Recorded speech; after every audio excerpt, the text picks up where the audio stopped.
বিশ্বনবী হজরত মুহাম্মদ সাল্লাল্লাহু আলাইহি সাল্লাম শুধু মুসলমানদের রসুল নন, তিনি সারা বিশ্বের সকল জাতির জন্য রহমত ও বরকত ও নবী হিসাবে প্রেরিত।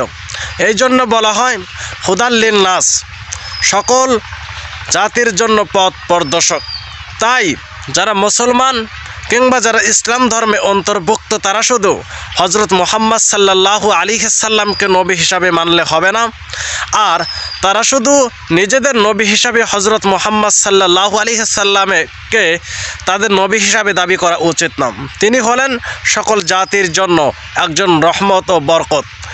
যে কোনো জাতি, যে কোনো ধর্মের লোক, যে কোনো গোষ্ঠীর লোক মুহাম্মদ সাল্লাল্লাহু আলাইহি সাল্লামকে অনুসরণ করে, তাকে অনুকরণ করে তার জীবদ্দশা বা তার জীবনী, তার প্রতিটি ক্ষেত্রে সে অবলম্বন করে সে একজন ভালো মুসলমানের চাইতেও শ্রেষ্ঠ মুসলমান হতে পারে যদি তার আদর্শগুলো এবং তার বাণীগুলো সে মানে।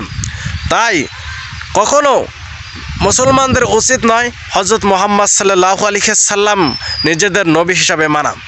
সারা বিশ্ববাসীকে এমনভাবে হজরত মুহাম্মদ সাল্লাল্লাহু আলাইহি সাল্লামের এই দাওয়াতগুলো আপনি প্রচার করে দিন যাতে তিনি সবার জন্য রহমত হিসাবে এসেছিলেন।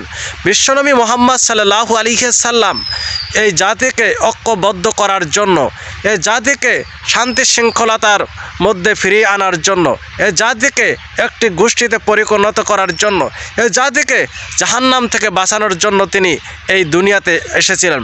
কিন্তু দলমত নির্বিশেষে তিনি কখনো হিন্দু, বৌদ্ধ, খ্রিস্টান সকল জাতিকে বিভিন্ন দলে ভুক্ত করার জন্য এই পৃথিবীতে তিনি আসেননি। তিনি সকল জাতিকে একত্রিত করে জাহান্নাম থেকে বাঁচিয়ে জান্নাতের দিকে নিয়ে আসার জন্য হজরত মুহাম্মদ সাল্লাল্লাহু আলাইহি সাল্লাম এই পৃথিবীতে প্রেরিত হয়েছিলেন। কথাগুলো ভালো লাগলে অন্যকে শেয়ার করবেন যাতে সবাই বুঝতে পারে ইসলাম ধর্মটা কি, রসুলের আদর্শটা কি, রসুলের বাণীটা কি।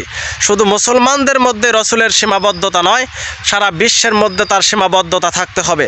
তার আদর্শগুলোকে এমনভাবে আপনারা আলেম ওলামা যারা আছেন তারা এমনভাবে প্রচার করেন যাতে হজরত মুহাম্মদ সাল্লাল্লাহু আলাইহি সাল্লাম সম্পর্কে তারা বিস্তারিত এবং তার আদর্শগুলো বুঝতে পারে, আর তারা যেন অনুসরণ করে জাহান্নাম থেকে বেঁচে তারা জান্নাত বা স্বর্গে যেতে পারে।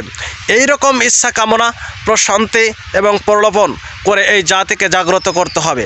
আর হজরত মুহাম্মদ সাল্লাল্লাহু আলাইহি সাল্লামকে যদি আপনি শুধু আপনার নবী হিসাবে মানেন তাহলে আপনার ভুল হবে, কারণ তিনি সকল জাতির জন্য পথ প্রদর্শক, শুধু মুসলমানদের জন্য নয়। তাই এমনভাবে হজরত মুহাম্মদ সাল্লাল্লাহু আলাইহি সাল্লামের কাজ এবং কর্মগুলোকে বিশ্বব্যাপীতে পরিব্যাপ্ত করুন যাতে হজরত মুহাম্মদ সাল্লাল্লাহু আলাইহি সাল্লামের আদর্শ এবং হজরত মুহাম্মদ সাল্লাল্লাহু আলাইহি সাল্লামকে সকল জাতি আইডল হিসাবে মানতে বাধ্য হয়। হজরত মুহাম্মদ সাল্লাল্লাহু আলাইহি সাল্লাম এই জন্যই এই পৃথিবীতে আগমন করেছিলেন।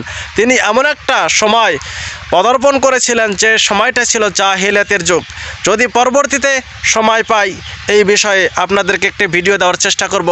কথাগুলো ভালো লাগলে একটা লাইক, একটা কমেন্ট, একটা শেয়ার করবেন যাতে সবাই উপকৃত হতে পারে। ধন্যবাদ সবাইকে।